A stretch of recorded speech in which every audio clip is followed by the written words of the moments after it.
Thank you, my friends.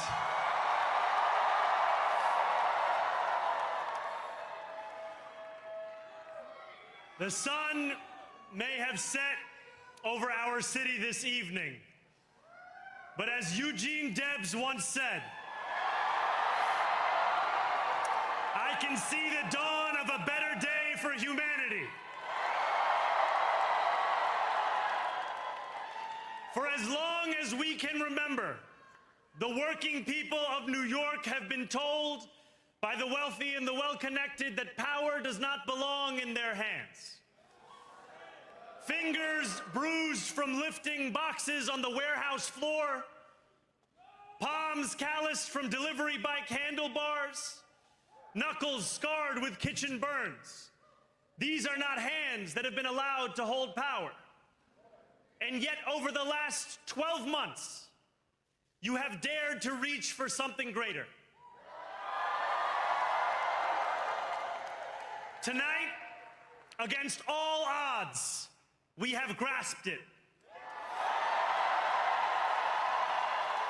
The future is in our hands. My friends, we have toppled a political dynasty.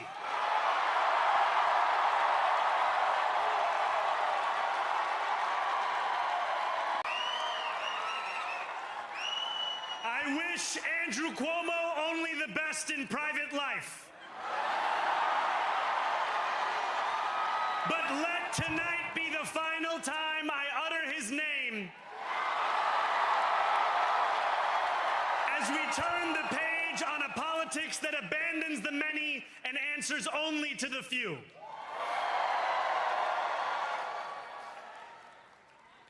New York, tonight you have delivered a mandate for change. A mandate for a new kind of politics. A mandate for a city we can afford. And a mandate for a government that delivers exactly that.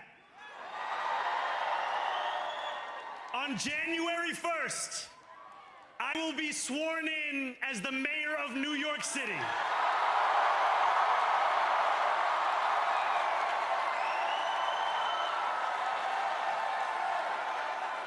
And that is because of you. So before I say anything else, I must say this. Thank you. Thank you to the next generation of New Yorkers who refused to accept that the promise of a better future was a relic of the past. You showed that when politics speaks to you without condescension, we can usher in a new era of leadership. We will fight for you because we are you. Or as we say on Steinway, ana minkum wa ilaykum.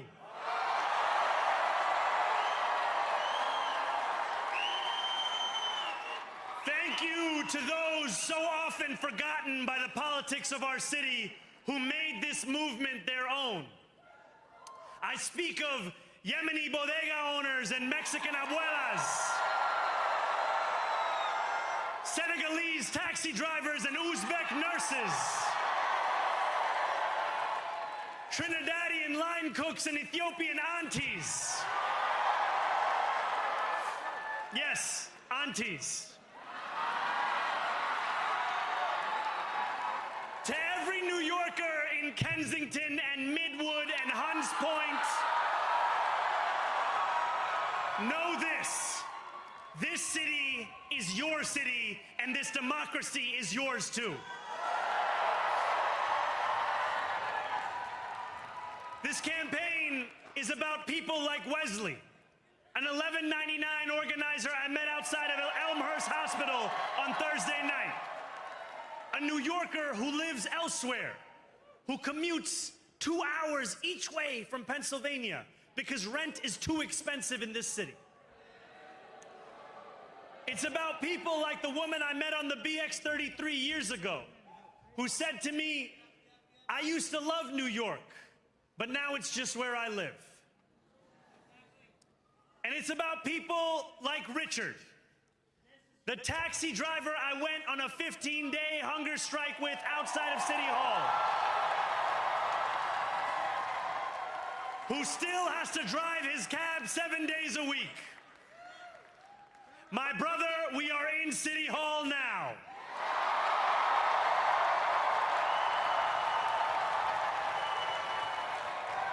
This victory is for all of them, and it's for all of you. The more than 100,000 volunteers who built this campaign into an unstoppable force. Because of you, we will make this city one that working people can love and live in again. With every door knocked, every petition signature earned, and every hard-earned conversation, you eroded the cynicism that has come to define our politics. Now, I know that I have asked for much from you over this last year. Time and again, you have answered my calls. But I have one final request. New York City, breathe this moment in. We have held our breath for longer than we know. We have held it in anticipation of defeat. Held it because the air has been knocked out of our lungs too many times to count. Held it because we cannot afford to exhale. Thanks to all of those who sacrificed so much, we are breathing in the air of a city that has been reborn.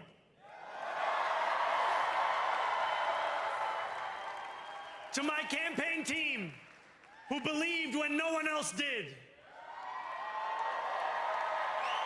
and who took an electoral project and turned it into so much more, I will never be able to express the depth of my gratitude.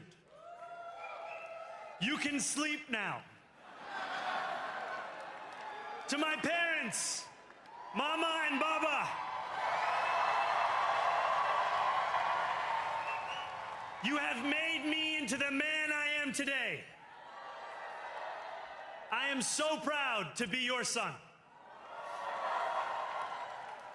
And to my incredible wife, Rama,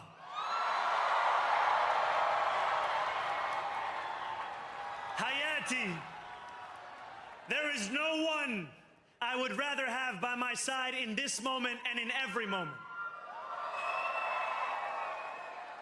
To every New Yorker, whether you voted for me, for one of my opponents, or felt too disappointed by politics to vote at all, thank you for the opportunity to prove myself worthy of your trust. I will wake each morning with a singular purpose: to make this city better for you than it was the day before. There are many who thought this day would never come, who feared that we would be condemned only to a future of less, with every election consigning us simply to more of the same. And there are others who see politics today as too cruel for the flame of hope to still burn. New York, we have answered those fears. Tonight we have spoken in a clear voice. Hope is alive. Hope is a decision that tens of thousands of New Yorkers made day after day, volunteer shift after volunteer shift, despite attack ad after attack ad. More than 1 million of us stood in our churches, in gymnasiums, in community centers, as we filled in the ledger of democracy. And while we cast our ballots alone, we chose hope together. Hope over tyranny. Hope over big money and small ideas. Hope over despair. We won because New Yorkers allowed themselves to hope that the impossible could be made possible. And we won because we insisted that no longer would politics be something that is done to us. Now it is something that we do.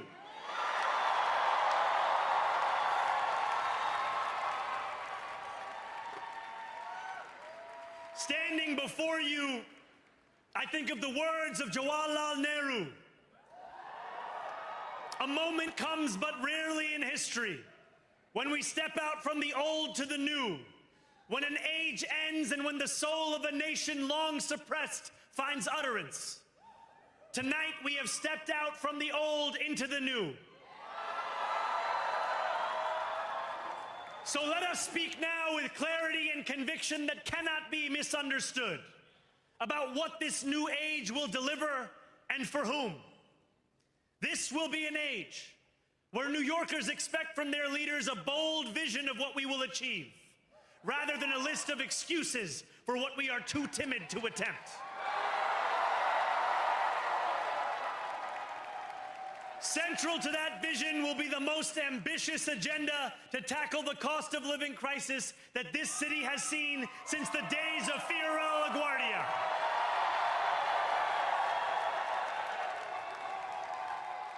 An agenda that will freeze the rents for more than 2 million rent-stabilized tenants. Make buses fast and free. And deliver universal child care across our city. Years from now, may our only regret be that this day took so long to come. This new age will be one of relentless improvement. We will hire thousands more teachers. We will cut waste from a bloated bureaucracy. We will work tirelessly to make lights shine again in the hallways of NYCHA developments where they have long flickered. Safety and justice will go hand in hand as we work with police officers to reduce crime and create a department of community safety that tackles the mental health crisis and homelessness crises head on. Excellence will become the expectation across government, not the exception. In this new age we make for ourselves, we will refuse to allow those who traffic in division and hate to pit us against one another. In this moment of political darkness, New York will be the light. Here, we believe in standing up for those we love. Whether you are an immigrant, a member of the trans community, one of the many black women that Donald Trump has fired from a federal job, a single mom still waiting for the cost of groceries to go down, or anyone else with their back against the wall, your struggle is ours too. And we will build a city hall that stands steadfast alongside Jewish New Yorkers and does not waver in the fight against the scourge of anti-Semitism. Where the more than 1 million Muslims know that they belong. Not just in the 5 boroughs of this city, but in the halls of power. No more will New York be a city where you can traffic in Islamophobia and win an election.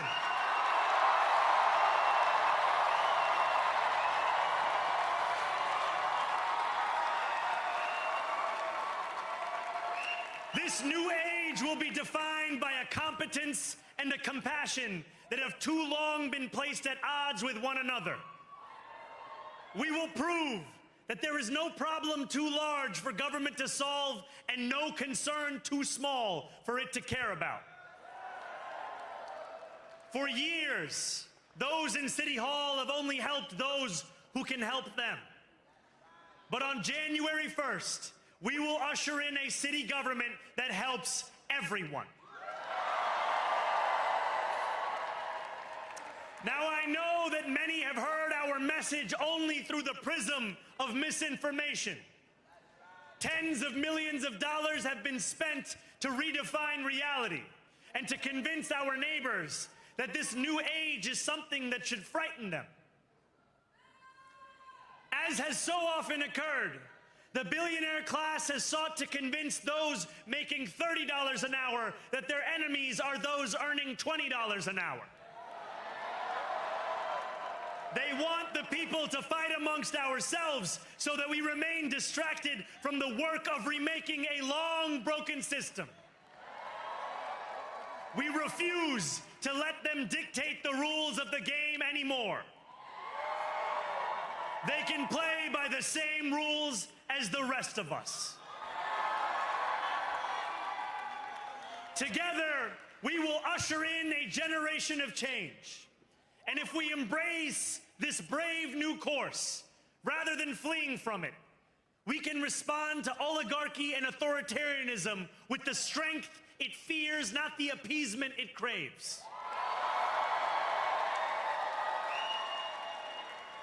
After all, if anyone can show a nation betrayed by Donald Trump how to defeat him, it is the city that gave rise to him.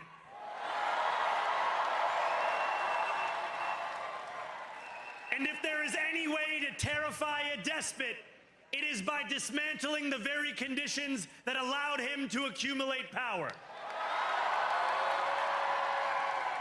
This is not only how we stop Trump, it's how we stop the next one. So, Donald Trump, since I know you're watching, I have 4 words for you. Turn the volume up.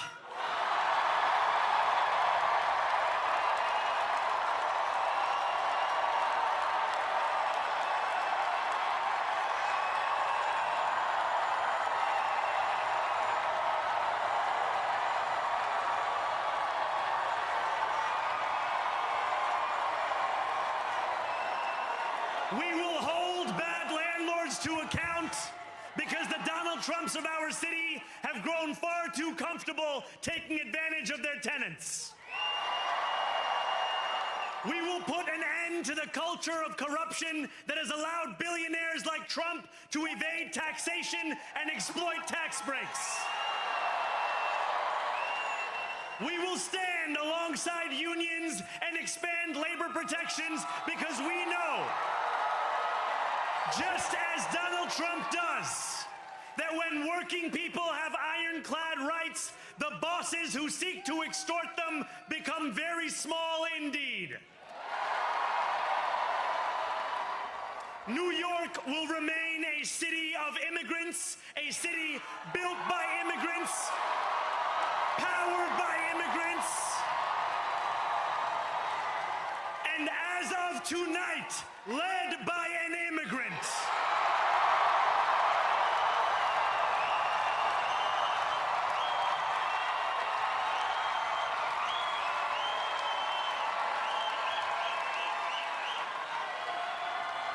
So hear me, President Trump, when I say this. To get to any of us, you will have to get through all of us.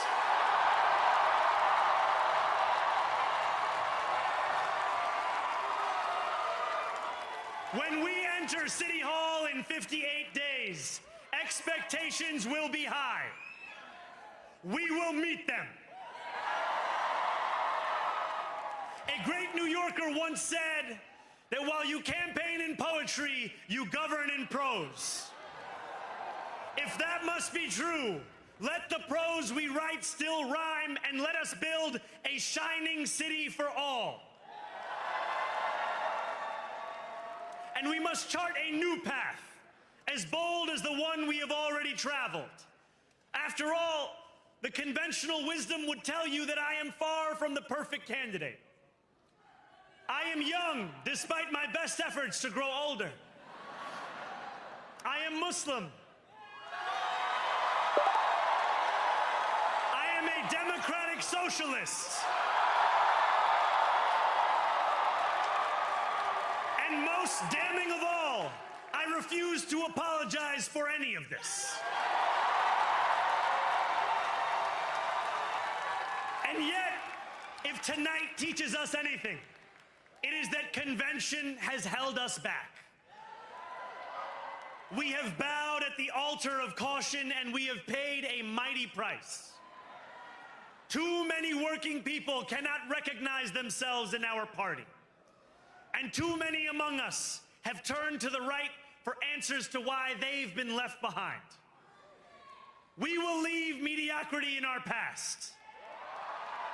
No longer will we have to open a history book for proof that Democrats can dare to be great. Our greatness will be anything but abstract. It will be felt by every rent-stabilized tenant who wakes up on the first of every month, knowing the amount they're going to pay hasn't soared since the month before.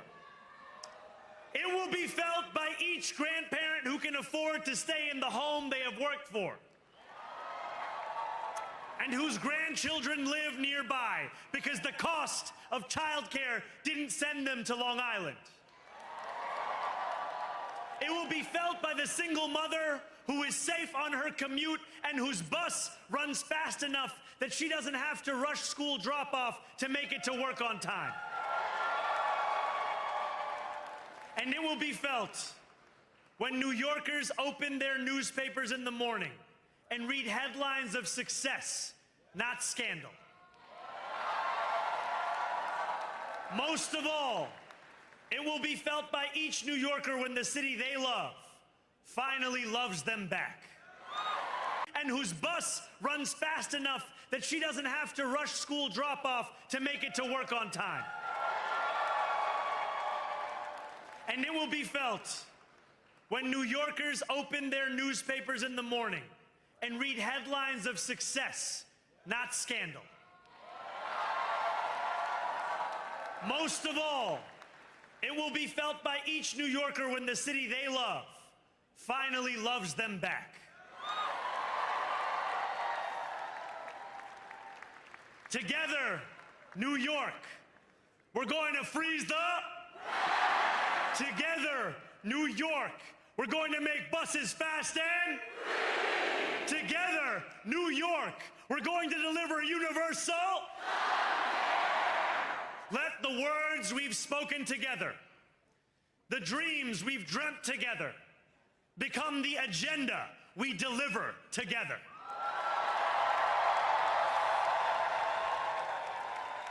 New York, this power, it's yours. This city belongs to you. Thank you.